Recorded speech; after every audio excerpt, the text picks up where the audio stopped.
Hello, everyone, and welcome to another Friday Mastermind here in the Mortgage Coach Trust Engine community. On behalf of Dave and the whole Trust Engine team, I am Todd Bookspan, the founder of Win by Noon, co-founder of this community, and I'm super excited here, almost 10 years later, to be coming to you live on a Friday with really a guest who is super important to me personally in here.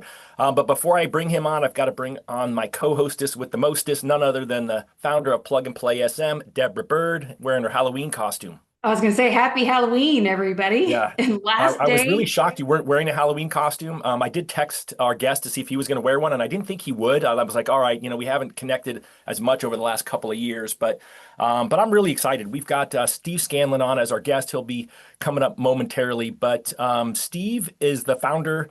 And I don't know if it's title. I'm gonna make up his title. I think it's head coach at Rewire, which is a coaching company. But the reason that I'm so excited to have Steve here is that Steve was my personal one-on-one coach for 5.5 years. No other coach has ever put up with me even close to that long without firing me as their client. And not only did I spend a lot of time talking to him one-on-one in the coaching chair, we actually did a lot of fun life together. We did, oh gosh, probably 6, 7 years. Oh no, I guess it would have been 5.5 years of quarterly meeting up in a group called Masters Coach, where I became a runner. My wife became a runner. He and I ran the New York Marathon together in 2011. I almost put on my 2011 New York Marathon hat. I did actually wear it to work out this week, so I did think of you. Dragged our ass all around the five boroughs. We went to Mexico. We built houses. We've done lots of amazing things together. So welcome to my friend and coach, Steve Scanlon. I feel like we should just be done now. That was enough, Todd. I could have kept going too. That was the crazy part. I was going to bring some pictures of us without gray hair. I think there was I think there's a lot there, but I am really excited to have you on here because I do think what you want to talk about today is kind of what's needed in the market. I think everyone's waiting to be saved, and what I know about you is you don't believe that that's a thing that we should all be waiting for. Well, we can start and go wherever you want to go. I do want to say that I think that's one of the cruelest thing that some of these social media sites do sometimes to send you back pictures of they think they're being nostalgic, and it's like, here's what you looked like 10 years ago, and you're just sitting there, and the rest of your day is just shot because you're like, golly, look at that, Todd. I used to have dark hair. You know, I whatever. think it could also give people hope of like, okay, this is where I started, like the cringiness of some of those videos that maybe we posted for the first time 10 years ago. You can hopefully look back and be like, wow, I've actually improved quite a bit. I've evolved. I may have more wrinkles and gray hair, but it's getting better, right? Yeah. Or you go to I know there's a lot of people on the call that, are in, mortgage, obviously, maybe real estate or whatever. I think we should create an entire organization that deals with people that put their pictures on things. And we ought to be the ones that help them put a horrible picture of themselves out there. And that way, when people meet them, they can be pleasantly surprised. Like my website, you go out and then you meet me and you're like, oh man, gravity's been rough on that guy. Like that's, I think, what people are thinking. So I think we should, Todd, it's just like you to create a company now. It's called, cruddypictures.com. Like, and then when people meet you, they're like, dude, this guy's looking pretty good because I thought I saw him, as opposed to, wow, I saw his high school picture and now he's, 100 years old or whatever. Well, we can use that AI where you fast forward to when you're like 97, and then you can put that as your Put profile that picture, out there. That's and they're like, exactly "Wow, right. he just looks so much younger in person." Yeah, what you don't realize is I'm using that right now. Actually, I look a lot better than this. I'm just using AI right now.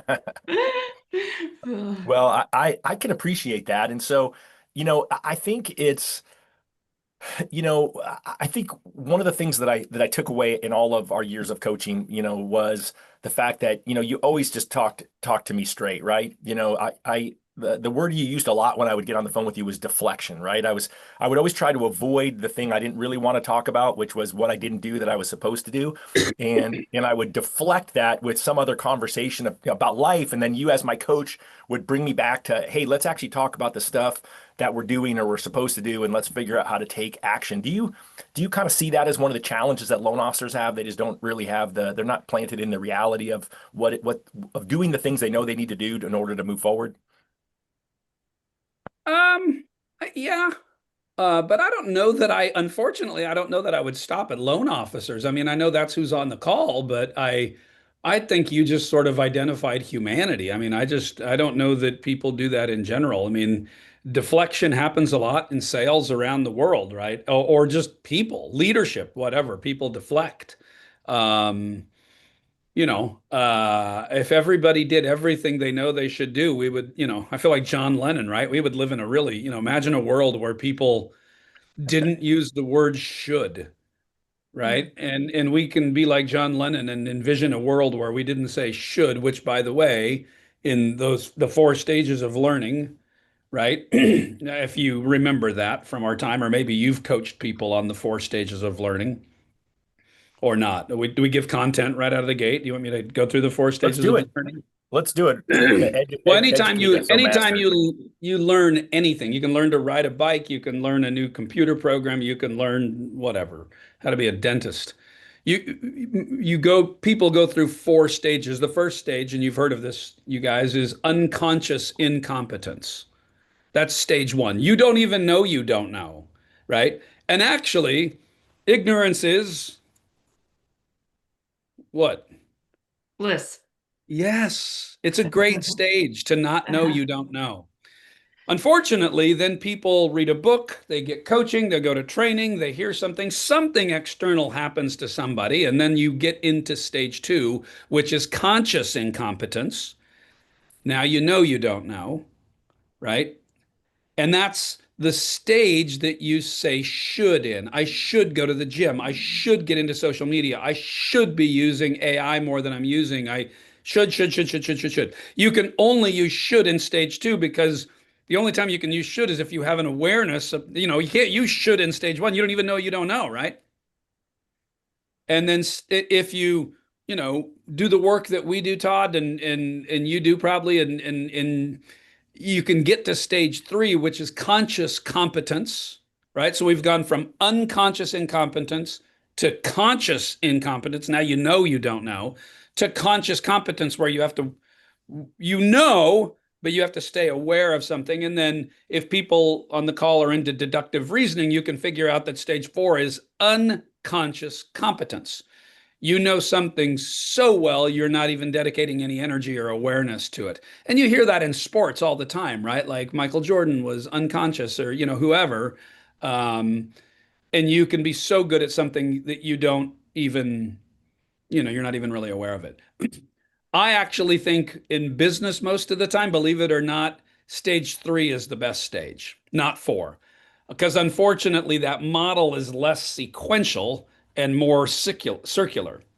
The minute you're unconsciously competent at something, you're perilously close to unconscious incompetence. And unconsciousness, you know, I've taken so many 1003s in my life, I can do that with my eyes closed. Well, be careful. You're about to do it with your eyes closed, right? And so that I think staying consciously competent. But back to your point, all the things that people should do and the ways they deflect. If you're deflecting and know that I shouldn't say you, but all of us get into stage two. So you're in stage two when you're using the word should. That's the big word of stage two. I should do this. I should do that. There's awareness there with a lack of action. So anyway, sorry, I took over there, Todd. No, no, that's all right. This call's about you. You're in charge. I And so am. one of the things, so at Rewire, you guys have a framework called ramps, right? And so we're Yeah. talking about this idea of growing anyway. So is that the best place for us to kind of go from here, is to talk through ramps and kind of maybe how people can use that to grow kind of in this changing market? Sure. Well, I think, and I hope that the listeners trust the fact that you vet people like me out, but then you and I didn't come together, or it's Savage, we didn't come and have some dialed in agenda. So for me, I think that's better because it ends up being a little organic, provided that we can keep it within some sort of guardrails and I don't end up talking about, humpback whale reproduction or something that I don't know anything about, right? Because that would be kind of a, What? I thought maybe you had a hobby I was unaware of. yeah, I study humpback whale reproduction. Let's go there. I was gonna No, say. I just, let's keep it within the guardrails of what people want. Yeah. So ramps is a framework that we've developed over time. Actually, it took us way too long, but um, it's a framework that ends up being an acronym. It's a methodology, if you will, about honestly how we see the world, at least from Rewire's perspective. And then we take ramps out, obviously, when we do one-on-one coaching or when we do live events and we're helping people live. We do we do some training intensive and leadership courses, and we do some things like that. And we're always using ramps. And so just briefly, and we can go anywhere you want to go, but ramps, we can take coaching or even a live event or even today, ramps, right? People would listen to this. There's only one reason to come in and listen to us, and that is you want some result. That's the R in ramps. You want to get somewhere, right? There, I don't know many people that come into coaching or come to a thing like this that have no desire to grow anything, right? And so you want some result. If you're going to get a result, you have to take actions. And I think that falls under the category of things that should make people go, duh, right? But we won't get results until we take actions. But, that's when we start studying here at Rewire a little bit more than just telling people to take action. How do we take action? What does motivate people actually? And so, Todd, you spoke more about my running career, which is pathetic and sad because it's not like you and I were ever going to beat any Kenyans in New York, right? Like, We were you know, close. yeah.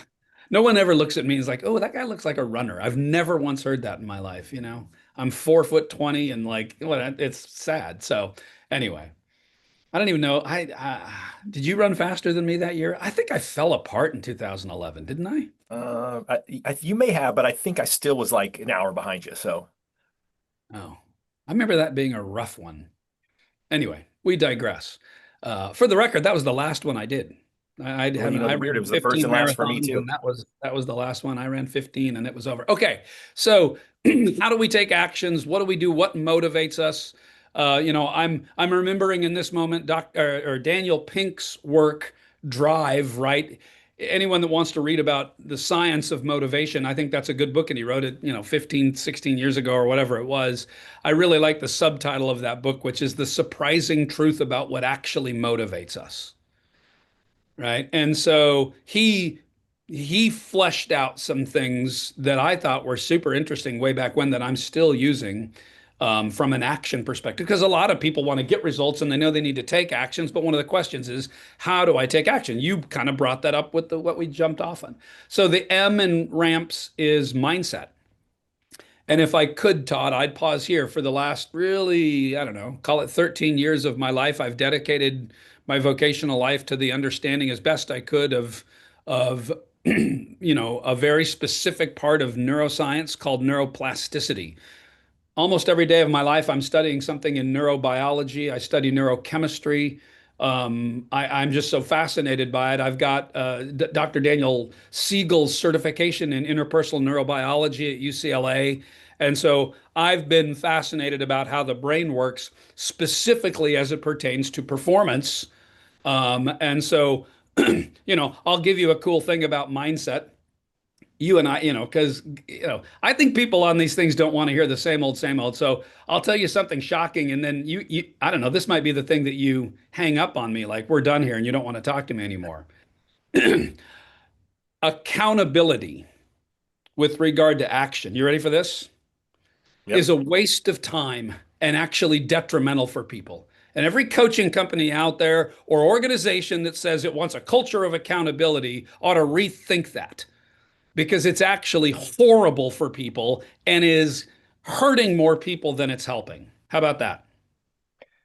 All right. So then I got to ask you, if that is detrimental, then how do you lead someone then who is not doing what they need to do? How do you change that mindset without accountability?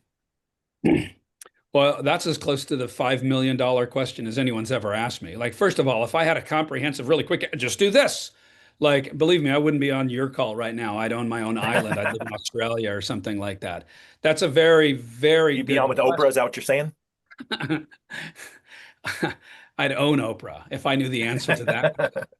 And obviously, the answer to that question, how do we help someone change their mindset? First of all, I'm the first to admit, like, that's the pursuit, right?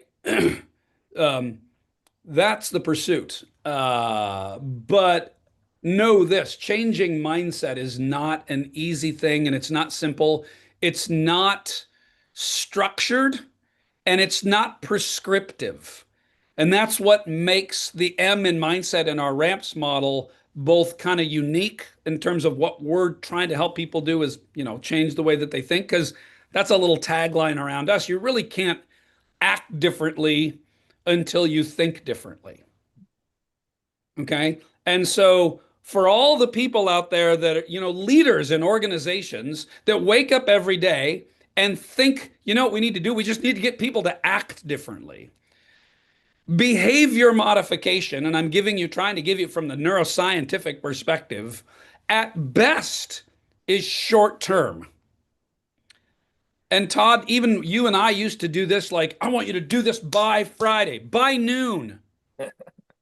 You're trying to change people's behavior, which is fine. I don't want to put your program down. Maybe you do a lot of mindset stuff, but what I would suggest to you that however it is you help people win by noon, you're going to help them win by noon more, not by changing their behavior, but rather by helping them think through their mindset. Because if that doesn't change, then behavior, if it changes at all, it changes in the short term. And I think most people on the call, leadership, how many times, or if you're a parent, have you ever told someone you need to do this?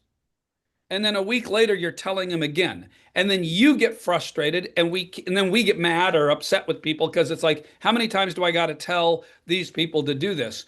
Little do we know the joke's on us because we were focused on behavior modification and not thought realignment. So the real question is, how can we think differently? And that, really focuses on RM in mindset.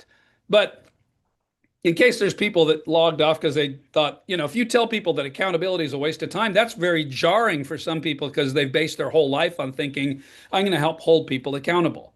So, you want me to tell you why accountability is a waste of time and it's bad? Yes. By the way, if I ever wrote another book, I'd write a book about this. And I'd spend the first half of the book freaking people out because that's what people do. And the second half of the book going, actually, it doesn't have to be. It just depends on how you think about it. Most people in our culture, when you use the word accountability, especially in a vocational setting, conjure up in their mind, most people, this is studied, some form of punishment or consequence. If I don't do this, bad stuff's going to happen to me. Okay? If you trigger people with threat, by the way, this is what Daniel Pink said, and before he even went into his 3 things about purpose and meaning and all the different things about what creates motivation, he started with carrots and sticks don't work. That because he'd figured that research out a little while ago. But we keep carrot and sticking people. If you don't do this, you're going to whatever. Neurobiologically, when you threaten someone, even if the threat's not, I'm going to kill you or whatever, but even if it's mild threat, you're increasing cortisol with people. And, when you study the neurobiology and neurochemistry, you study the neurochemical, the hormone cortisol, you realize that the pituitary glands are releasing this hormone that you go into protection phase, and it actually impedes the prefrontal cortex, which is the part of your brain that you use logic and language and reason and higher level thinking. It's so your brain is, the short way to put it is cortisol makes you dumber and it makes you less creative and get this, less active. So we're activating a part of the brain that's hindering the very thing you need to have them take the action. And so, and by the way, we can take action on threat, but just, I beg anyone listening, ask yourself, one, how long's that worked for you?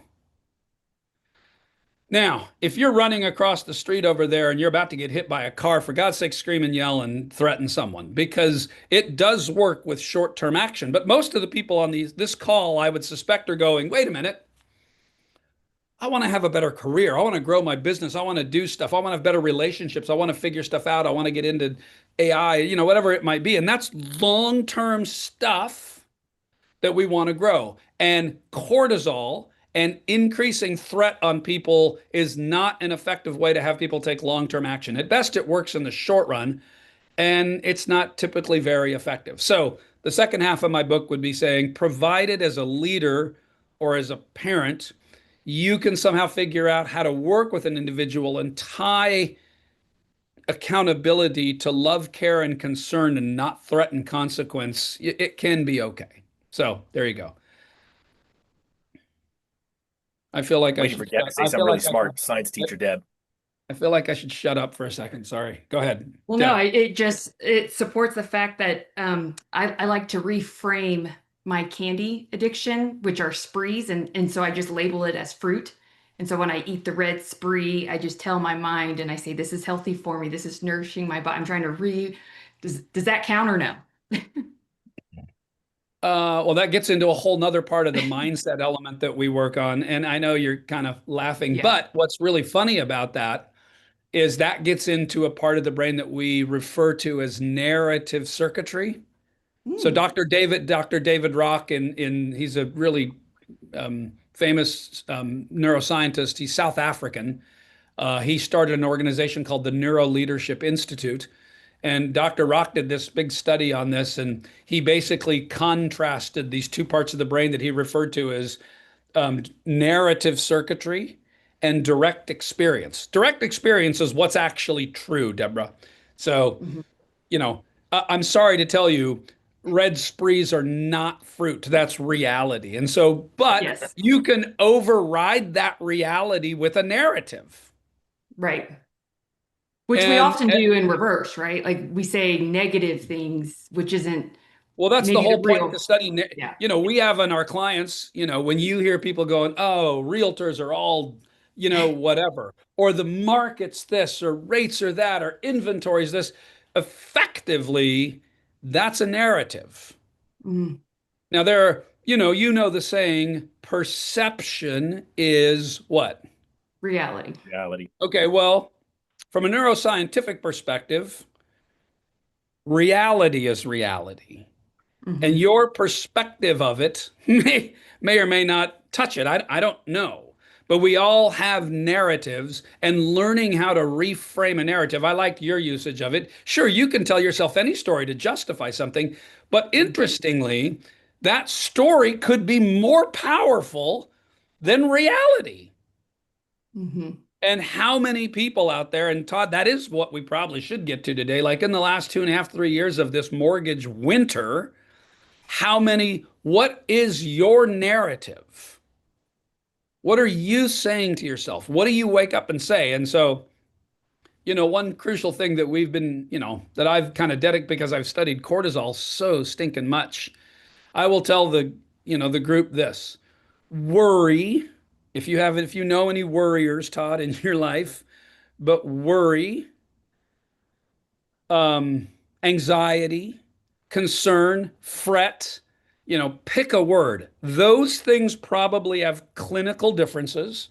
Anxiety and worry probably have some clinical differences, but they all do one thing, and that's they increase cortisol. So we'll just say worry if you're a worrier. So check this out. Worry is primarily a future projection of a negative outcome. It's a future projection of a negative outcome. Think about it. If you projected forward positively, your current space, you wouldn't release cortisol with worry because you'd be, hey, that could go good and that could go this and that. So when we worry, we're projecting forward a negative outcome, which the brain has a tendency to do because it tries to be a prediction machine. Um, But you have to understand that if it's in the future, whatever you're worried about, because it's a future projection of a negative outcome, it by default has to be a narrative because it can't be real yet. It's in the future. You get that? So all Yep. worry is narrative, a story you're telling yourself. So reframing that and going, well, what if I could at least conjure up some positive thoughts about the future? Okay. Now, I'm not a guy that subscribes to thoughts like, man, if you just think positively, checks are going to come in the mail. No, I don't think that thought at all. I'm not that guy. But if you project forward positively or project forward negatively, they're both future outcomes. And so they're both narratives. The question I want to ask is, which one sets you better in the present? They're both fictions, right? As long as you're making crap up, make up good crap. They're both fictional, but one of them serves you in the present better. One of them will put you in a mind frame, hello, mindset, in a more positive. I mean, you're activating the parasympathetic nervous system. There's all kinds of positive neurochemistry that happens when we project forward positive. But unfortunately, we live in a world where cortisol, look at antidepressants and anxiety, like it's rampant in our world. And if you ask people in mortgage, gosh, what are you worried about? They have all kinds of lists like the rates and this and that and what's going to happen and blah, blah, blah, blah, blah. It's all future oriented. And by the way, we don't deny reality. Has it been difficult the last 2.5, 3 years? Sure.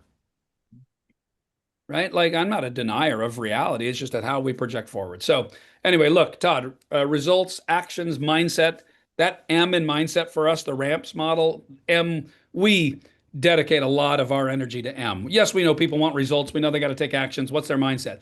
The P in ramps is really process. It's really our way of how do we bring people through that. So to your point, how do people change mindset? That's the P part. There's a process for that.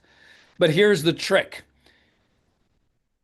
It's not prescriptive, right? The human brain is so varied. The process for attaining a flow state mindset is so different for both the viewer who's ever on the call. And so I would love it if, my organization was like the 3 ways to change your mindset. Well, I'm sure someone's selling that somewhere, but it's just marketing, right? So you really work with people to understand what's their process for changing mindset. And then the last S, and then you guys can ask any questions you want. S is for systems. And when we talk about a system, at least in the work that we do, we really go out of our way to not, as weird as this is, to recognize with individuals, whether they're in a group or one-on-one, that whatever work they're doing, they need to understand that they're working inside a system, right? Whereas maybe other people go, you got to get yours, be great. You're trying to think of self-help of growing an individual. And too many people don't take into consideration your growth is inside an entity and an organization. Your growth is inside a team. Your growth is inside a family. And the system we talk about is taking into consideration that whatever growth and mindset you're talking about, we're not the kind of company that's just going to make you better. We've seen a lot of people do that and ignore the fact that they're inside a system only to have some success and then fail because they either lose their jobs or lose their family or, I killed it in business but got divorced. What'd you lose? Right? So how can we help people create that mindset, know that they're in a system, and how do we enhance that system and not just help the individual? So there you go. That's what RAMPS is. I mean, there's a lot there to digest. I love the idea of tying accountability to love, care, and concern.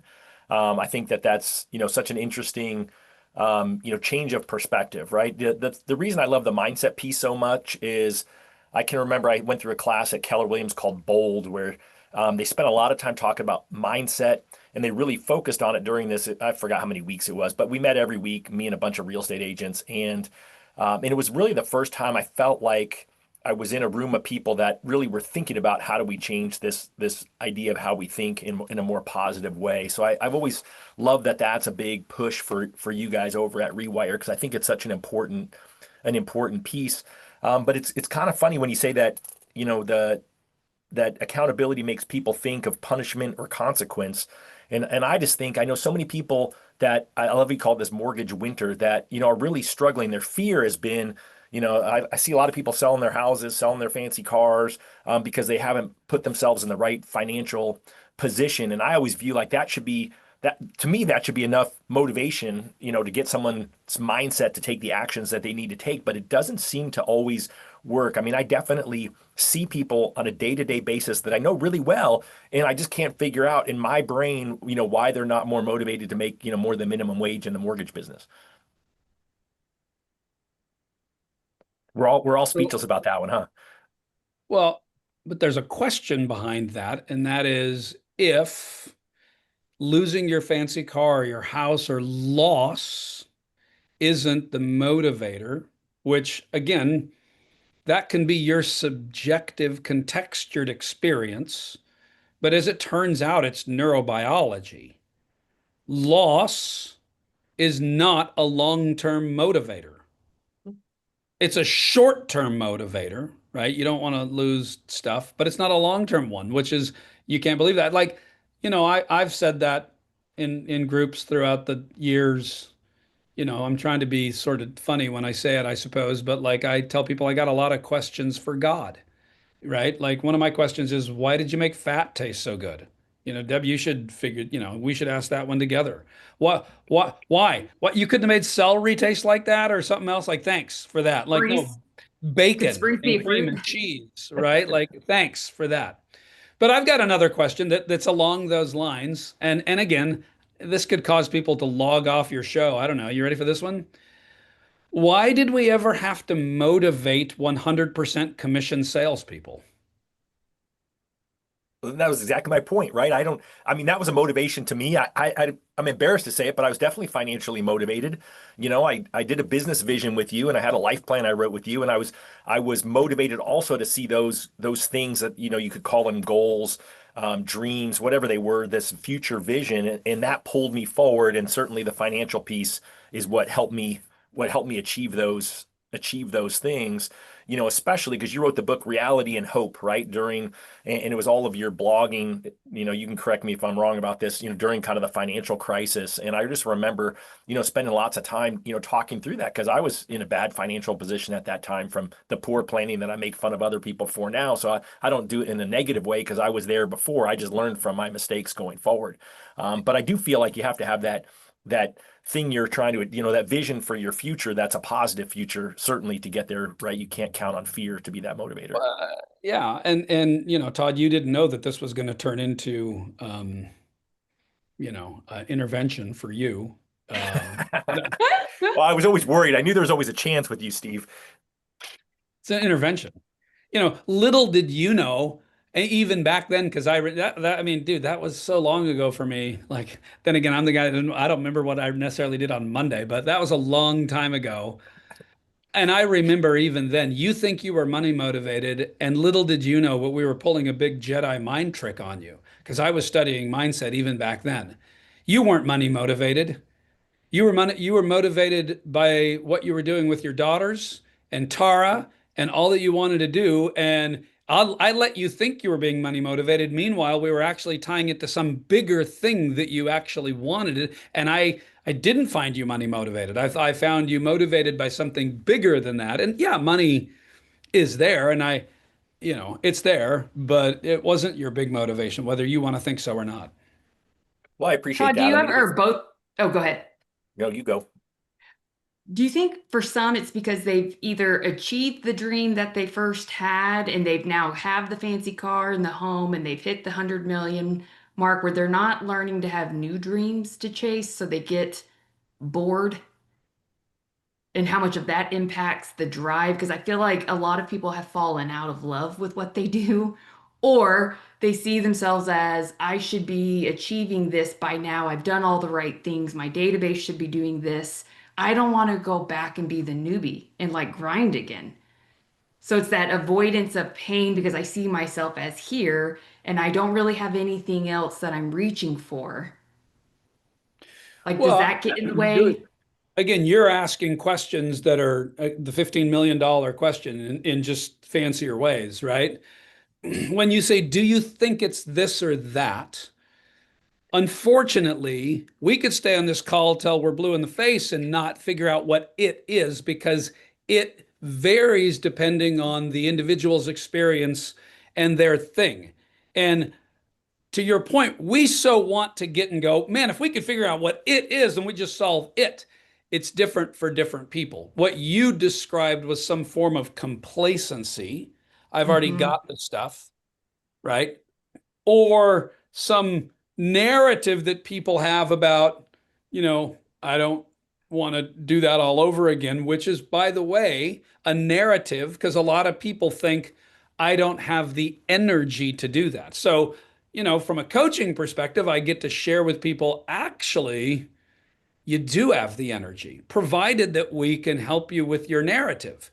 Because if UW can if you can narrate that spree candies are strawberries or lettuce or whatever you're doing, then we certainly have the ability to tell ourselves, I'm tired, I'm too old, I don't want to do this again, I don't want to start over, right?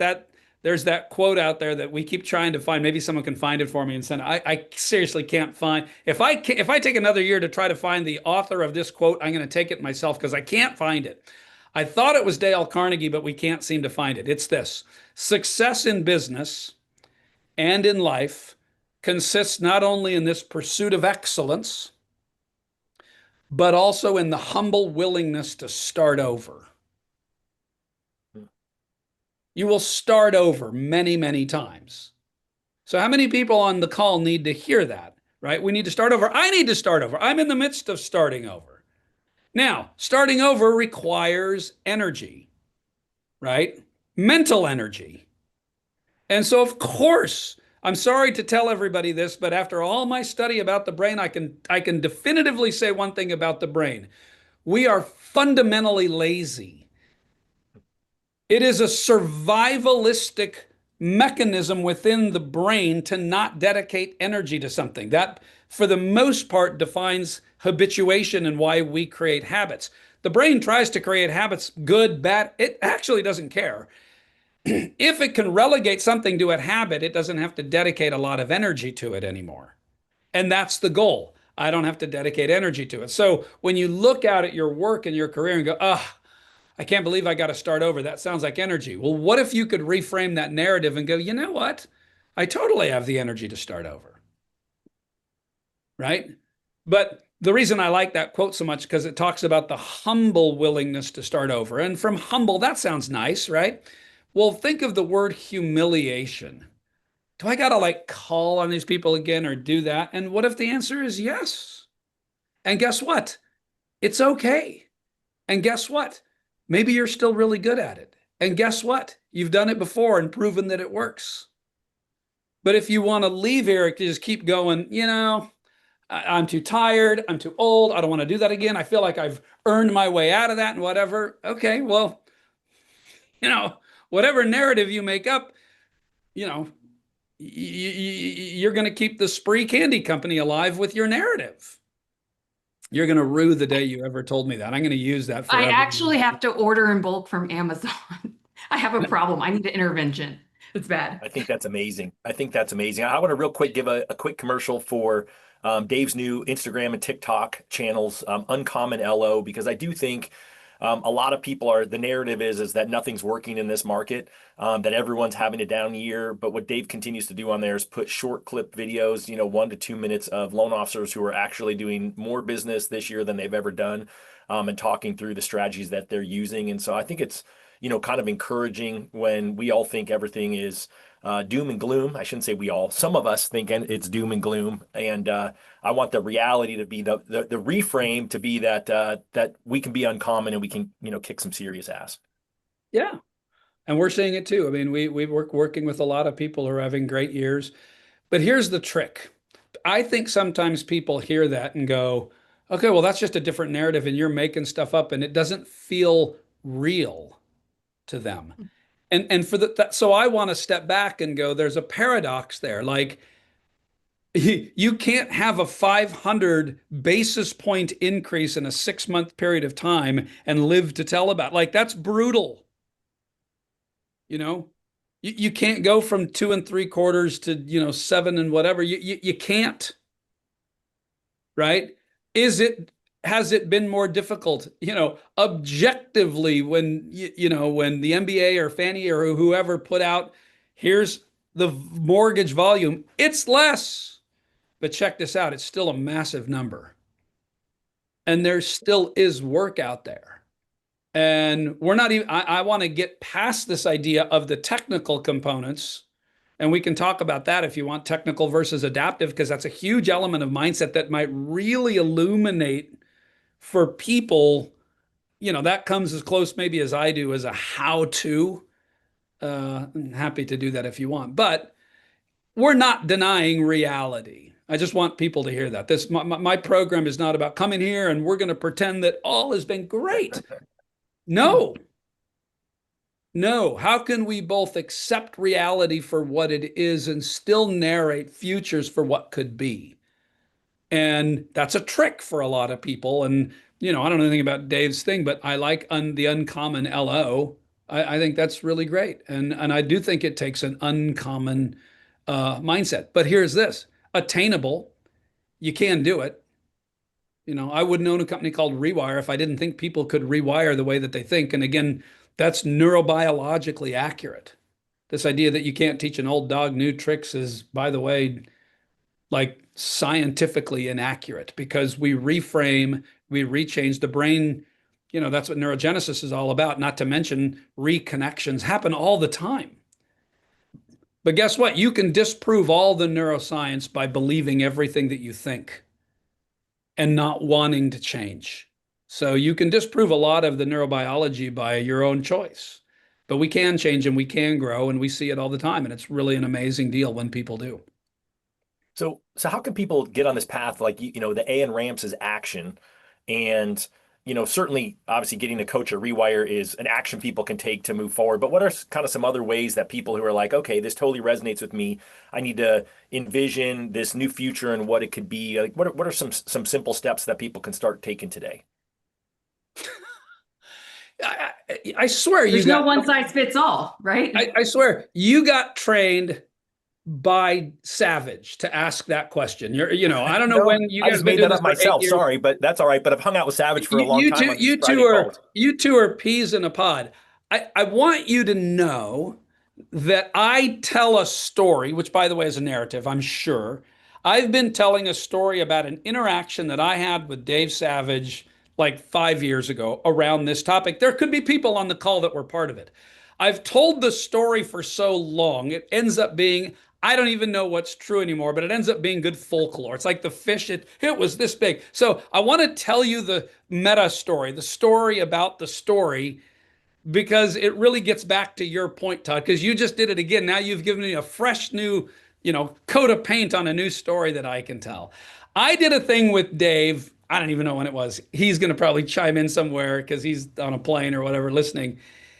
We got to the end of this call, and I don't know, back then I was talking about, probably metacognition or whatever, trying to make, that's been my work, right? How do we help people's mindset change? And Savage says, in kind of his high D gruff, like, hey Scanlon, he gets on in my face a little bit, my listeners want to know, what's the one thing? What's the one thing? What's the one thing? And you just said, Todd, give us one simple thing. What's one simple thing? And when Dave said that to me, I didn't come into the call having a thing. Like, it really took me off guard. I was like, what's the one thing?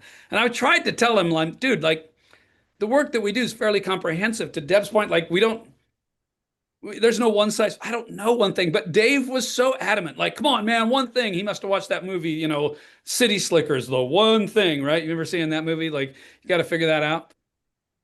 And so I paused and I was like, one thing. And I said, okay, I'll tell your listeners, if I had to summarize my work into one thing, here it is. You ready? And I'm going to give it to you guys again. Here's the one thing. Ready? Learn how to suffer.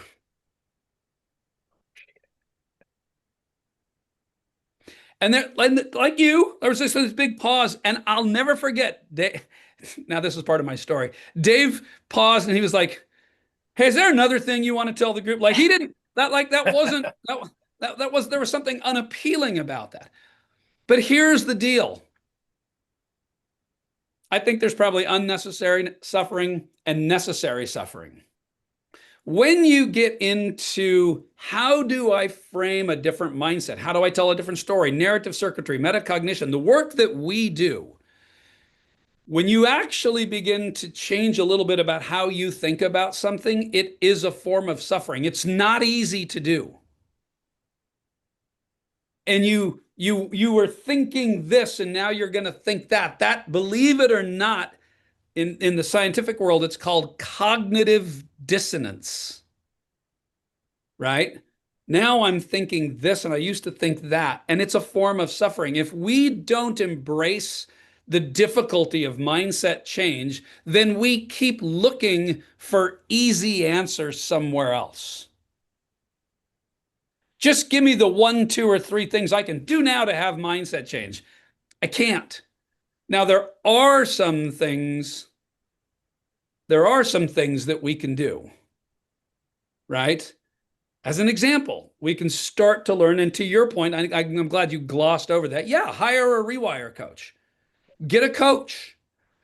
Get one that understands mindset. Again, I'm not going to plug just us, even though I probably should.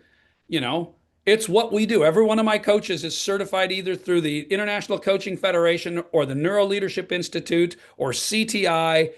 You know, a few of us, I'm a senior fellow at the Institute of Coaching, which is endowed by Harvard's Medical School. We took an academic approach to coaching, and we know how much of it is mindset. Okay, so if you really are serious about this, again, I'm sure there are other coaches that do that, but find a coach that understands mindset. And for the record, I've now worked with, I got to think about it, 7 or 8 professional athletes in mindset, right? So, the athletes that I work with, I don't, let's see, 4 of them are golfers, just so you know, and I can't say which because that's not fair, but I'm not telling them anything about their swing, but they all want to learn what's going on here. Because when professional athletes are on the field, the course, the court, whatever it is, ask, if you know any of them, ask it. What percentage of energy that you're dedicating to your craft could you categorize as mindset versus skill set? And I've asked them that. And they're like, duh, it's like 90-10, right? You don't think these golfers know how to swing a club? Yeah, they'll do some technical things, but for the most part, they're focused on mindset. So my question, Todd, is why aren't you guys?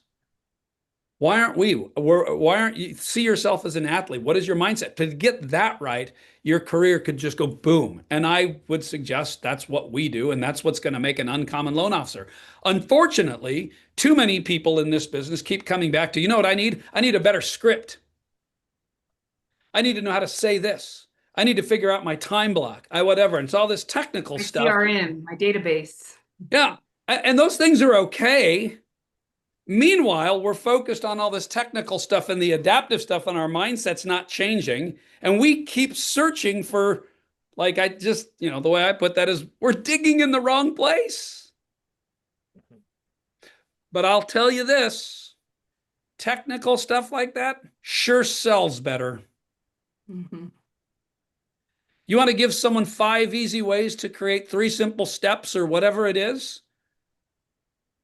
I personally think I look at that stuff and I go, man, when you understand that most of the positive changes come as a result of mindset and people are selling that, I just think what a joke. However, they're probably better business people than I am because more people buy that stuff. Just tell me 5 easy ways to create. Just give me a new script and tell me technical stuff. You know what you got to do? Just get into your database. You got to use AI more. Technical. Now, you could use AI more. I'm not saying that. But unless you change your mindset, you probably won't. Yeah, I think it's so fascinating to me. That's why I said when I took that bold course, right? I could then I could reflect back on the mindset pieces that were dripped into me over the years, without that wrapper of, hey, Todd, this is like slap me in the front of the face that this is actually you trying to work on improving your mindset. And yeah, it definitely has me thinking. You've got me, as always, you've got me having to reflect on, again, I can't change the past, but on the current reality of where we're at as an industry, where I'm at as an individual, and then. Well, look, I Are there like a set of questions one could ask themselves to kind of poke holes in maybe possible narratives that they could be, stuck in where if they adopted, say, this practice to prime the mind every morning, like how do you become kind of going back to the four stages of learning, more aware of your own BS stories that could be what's getting in your very way? Is there any self-assessment or reflective pieces you like to do? Yeah, yeah, that's a really good question. I would point out that one of the answers to that question is to help you reframe the question. Okay. If you go out and if today we were here and we told people, hey, I mean, go out and tell anyone they're telling themselves a BS story and tell me how far you get with that individual. I usually don't say it like that.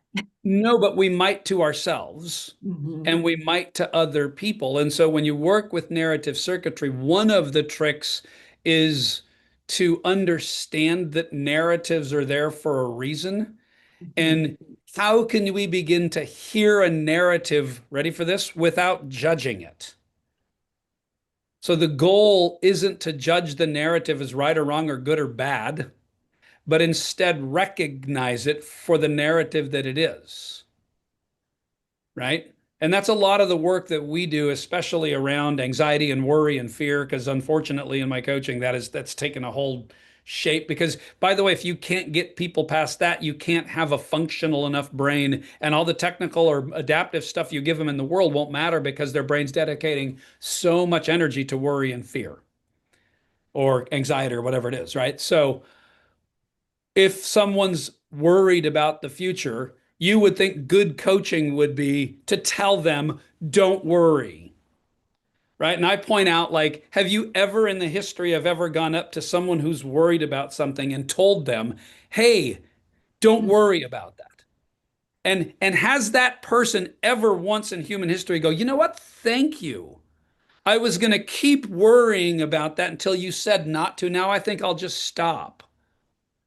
Like actually telling someone not to worry is detrimental. It's instead we could help them understand their worry because we won't frame it if we're just judging it. Mm. Right? So we won't reframe narratives if you're too busy going, that one's right, that one's dumb, that one's real, this is good, that's bad. Like I have narrative right before this show, anytime I do anything publicly, I still have oh, what if they don't like me? Right? Like, you have these thoughts or whatever. What if I say something screwy and Savage, never wants to talk to me again, or Todd, I throw away our whole friendship over, I have these thoughts, but I recognize them. I don't say, Steve, don't think that.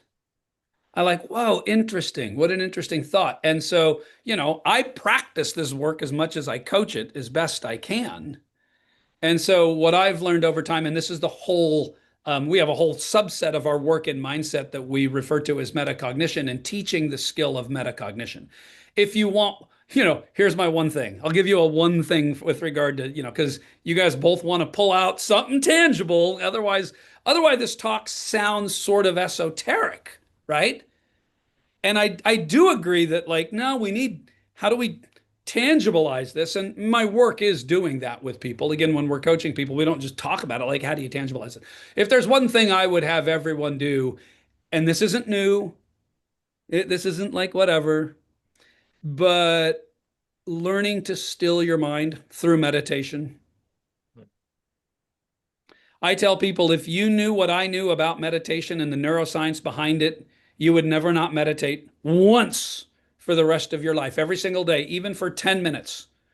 When you meditate and practice some form of stillness, even for 10 minutes, over time you develop a part of your brain called the insular cortex. Sometimes it's just called the insula. And the insula, like all parts of the brain, is super comprehensive and complex because it's very integrated. But generally, you could say the insula is that part of your brain when it's developing, allows you to narrate differently. So when your insula is underdeveloped, you only have one narrative. The mortgage business is this, like that's your narrative, and you're going to stick with it because you have an underdeveloped insular cortex. when you even meditate or stillness over time, we've seen that that can develop the insular cortex, and you might be getting into, whoa, look at me think that. Well, what else might I think? Because you can play around with different narratives, and that happens. Anyone that wants to read a great book on that, Dr. Daniel Goleman wrote a book. He's the guy that pioneered sort of the field of emotional intelligence, by the way. In the mid 90s, he wrote a book called Emotional Intelligence. But in 2015 or 16, with Richie Davidson, Dr. Davidson at the University of Wisconsin, they published a book called Altered Traits. And Altered Traits was all about the neurobiology and the neuro changes that happened as a result of meditation. Hmm. So it's a fairly technical book because they get into a lot of brain science, but know this, it literally changes your epigenetics and your genetics. And so you want reframing of the mind, learn to meditate and learn to be still. And if there are people on the call going, oh, that's brutal, I can't still my mind, the less you think you can, the more you need to. How about that? All right, so it's a terrible interviewer who asks a question like this with 4 minutes left. But it's interesting when you said you have to be that you're neutral in your thoughts. The first thing I thought of is meditation, and I was going to say, "Are you know, what's your meditation practice?" But for someone here who's like, "Well, how do I start that?" Do you have a app that you recommend people start with, Yeah. or a way like a Yeah. book or somewhere they listen to? Like, how does someone start meditating who doesn't? 100%. And by the way, there's like everything in life, there's 50 apps out there these Mhm. days. And everybody's coming to me asking me, what's the best app? Which is a form of deflection. Well, I didn't Looking ask for for the the best best. I just had one. I said, how do we start? Give me a No, no, give me no. one that And you I might wasn't accusing recommend. you. I'm just saying I do it too. I want the best one. Here's the best app. You ready? The one you'll use. All right, so there's not Insight, so Insight Timer, Calm, Headspace. I use Headspace. And because I use it, I think it's the best, but I have know enough about my own narrative circuitry to like, it's only because I'm familiar with it. I think I've got clients that use Calm, Insight Timer. There's a whole bunch of other ones. Get an app, spend the 9.99 a year or whatever it is, for an app. And then I mean, it couldn't be a less complex thing. Turn it on and do what they say, but don't confuse complexity with ease. Because for a lot of people, when they begin this process, learning to be still in such a loud world is incredibly difficult. But it is at least one step to, if they did that, you could begin to grow your insular cortex. And as you're doing that, you're actually able to understand your narratives without judging them. And if we could do that, we can get to some real mindset change. I mean, can you imagine if they did this in the schools as like part of just as important as PE, but you had a 10-minute meditation every day, Yeah. you know? Well, meditation is becoming more and more democratized. I mean, with all these apps, and I love that. I mean, more and more people are knowing about it. Again, look at athletics. Why Mhm. are all these athletes still to this day, basketball players, tennis players, they all meditate, right? Because they need to understand narrative circuitry. They need to know it on the court. They're all trying to have mindset change. So that'll be my last sell. Please, I beg you, get a coach and have one. Because, by the way, mindset change, it's really hard to do alone because it's your mind. So having someone that knows how to ask really good questions around that, we've seen it be one of the most fantastic ideas of how to change your business and how to really grow. But it isn't because we've got the 3 easy steps or telling people to do this or holding people accountable. It's because we're doing mindset work. There's no So easy pill. I just want a pill. yeah, exactly. Which, Yeah. by the way, everybody does. Yeah. And for the record, they're actually trying to study them, right? And they're coming close, but the problem is all the pills that help with mindset still have contraindications behind them that are way worse than having a crappy mindset. So, like those commercials that start listing out all the crap you get when you take the pill, and everyone's listening, going, don't "Well, use that it if stuff's you're allergic to it. well, exactly." But stuff like meditation and working with a coach and stuff, there's no contraindications. Learning to be still or whatever. If we're wrong, no one's ever sent me, a legal threat like, oh, I over quieted my mind. Like, no, there is no contraindications to it. There's only positive. And so, anyway, Todd, it's 10 o'clock and I want to honor people's times. Sorry. I feel like I just Oh, yacked too much. no, that was great. Deborah, how do you want to close out? Well, I did put the link to your website so that anyone who is interested in working with a coach and hiring a coach. Is there any other link that we should include or an email that we should Yeah. give out? Steve at Rewire Inc. People are like, Okay. I'm running the company, but it's so funny. Like, we know this about action, right? Like, you want to email me directly and go, hey, I'd love to talk to you. I'll talk to people. And I've talked to people in groups of hundreds, and people are like, I can't believe you're doing that. And I don't mean to put people down, but like, even when you tell people that, Todd, you know this, give 100 people your address. How many will email you? Yeah, not enough. Yeah. Hey, if I got overwhelmed by really good questions about mindset, my life is measurably better. I'm here to help if I can do something. So Steve at Rewire Inc, info at Rewire Inc will find my team. Like, we'd love to chat with people. It's so funny. We go so far out of way. I'm not hard to find. So I'd love to help in any way that I can. Although you do have a weird Instagram handle. We won't go there today. But I The know it's named lizard, after your yeah. lizard. It's named after your lizard. See, people wouldn't know that, but I do. I just want to say thanks. It was a blast. He's got lots of lizards about the lizard brain, but he has a real lizard too. So, or do you still have a real lizard? I don't know. You better qualify that because people are going to start really worried about what you're talking about there. You I guys was are like actually a really confused by the lizard in the logo he- because I was thinking lizard brain, but anyways. well. So here's the bottom line. Folks, is that you've got a few options here, right? The easy thing to do is to re-listen to this and then take better notes, right? I literally took twice as many notes as I normally take, and it was great to have you, Steve. You really did add a ton of value, um, and and he's right. I mean, he said gave you really two easy things to get actionable. You need a coach. There's certainly lots of great options out there, but Steve and his crew, he's got himself and Jason Abel, who are mortgage veterans. I'm sure he's got other folks that know our industry as well, like they do. And then also this whole idea of the meditation piece. I think that that's really important. I'm a big fan, current subscriber of Headspace. I've got the family edition. It's pretty cheap. You can get your whole family involved. And there's other great ones out there. And I would strongly encourage you to think, if nothing else, that that's a pretty easy action for you to take. But as always, we're super grateful you're here. We went 2 minutes long, but I think it was worth it. On behalf of Dave and the Trust Engine crew, myself and Deborah, thanks so much for joining us. Look forward to seeing you next week, where we've got the 10X Tuesday. We got our Friday Mastermind, and make sure that you guys are checking and following out Mr. Steve Scanlon. Thank you, my friend. So good seeing you. Great being with you all. Thank you. Thank you.